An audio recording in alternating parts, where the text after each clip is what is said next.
Well, I've got this fuel farm, whatever you want to call it, done. And it's got a little panel in the front. And I got a place you're going to plug a hose in that'll connect to the truck. So as we look at the overall layout here, I think it's starting to come together. This is what it's going to look like. We got our booster on a platform. Let me set this down with our crane holding the upper stage tank. We got a servicing truck here, and it's gonna show going into the rocket access door with a little ramp. And there's this truck parked nearby. We got the fuel farm fit over here. We've got the upper stage glider booster on a hook being stationed here. And we got the glider on a, not really the runway, but taxiway being pulled by a tow truck. And a fuel tanker here will be connected to that with a little bitty hose. I've got some wire painted up, and that'll join those together. And then we'll surround this all, fill this in with various figures. Got a whole raft of those from the set. And meanwhile, I have a few other things with the tow tractor. There was a couple little equipment pieces, so this is just a power cart. Find a place for that. I had a model railroad. I think these are actually fuel tanks that go on an engine, and an HO engine. These guys, but they look good as just freestanding tanks of some sort. So they'll get put down, kind of fill gaps, busied up. And these are my counterweights that'll go in the base of the launch stand, and they're ready to go. We got some paint on them. So I think this is going to be the arrangement, the composition, just because that's where stuff fits. Clearly, this isn't very realistic, but it's fantasy because I don't know, you'd be lifting things that close to another piece of equipment, or you wouldn't have a fuel farm right next to the launch pad, and you wouldn't have this guy as close. But it's compressed. We got to compress it for the scene. So it's fantasy and it's compressed, and it's just to add some busyness. But this is about the only place where this thing fits.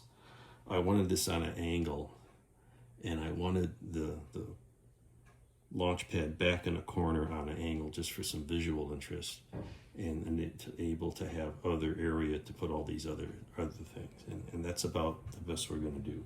So this is kind of how it's coming together, and I'll be starting to I'm going to glue things to the base, because once I get all the figures, they have to be glued down, and otherwise it's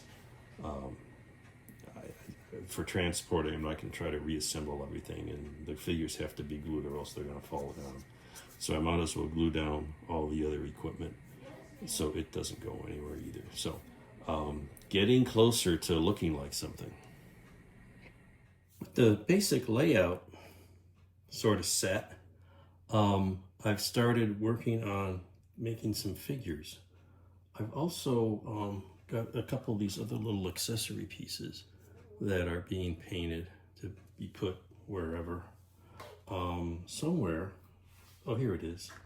I made a little bridge for the access to the booster, and that'll just go somewhere here.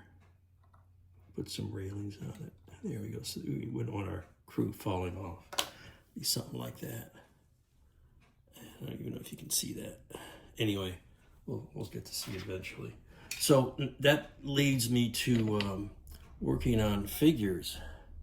And I got this set of Prizer unpainted figures, 70 little figures in different poses. Of course, they're all unpainted, which means I have to paint them. They come like this, and I'm starting to work on that.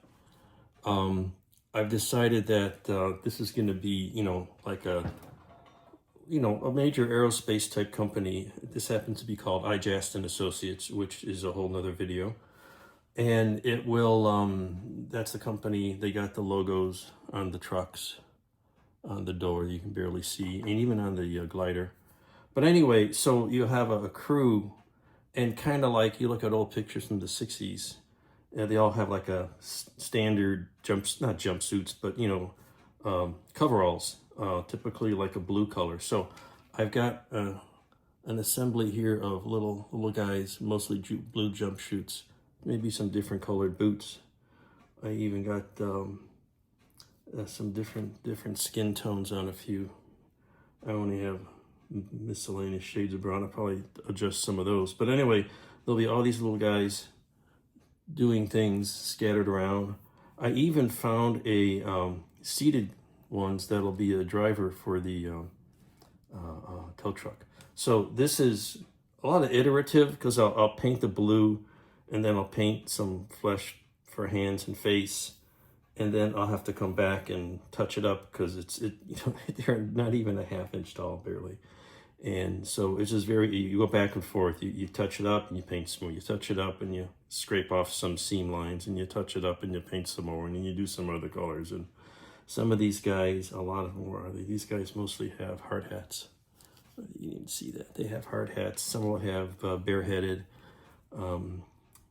So, and then there'll be a few that are not in the coveralls, and just be random clothing colors. So, and that's when I start putting those down, that's when everything gets glued down. So it's getting there. I got just about all these equipment pieces glued down, so they're not really going anywhere.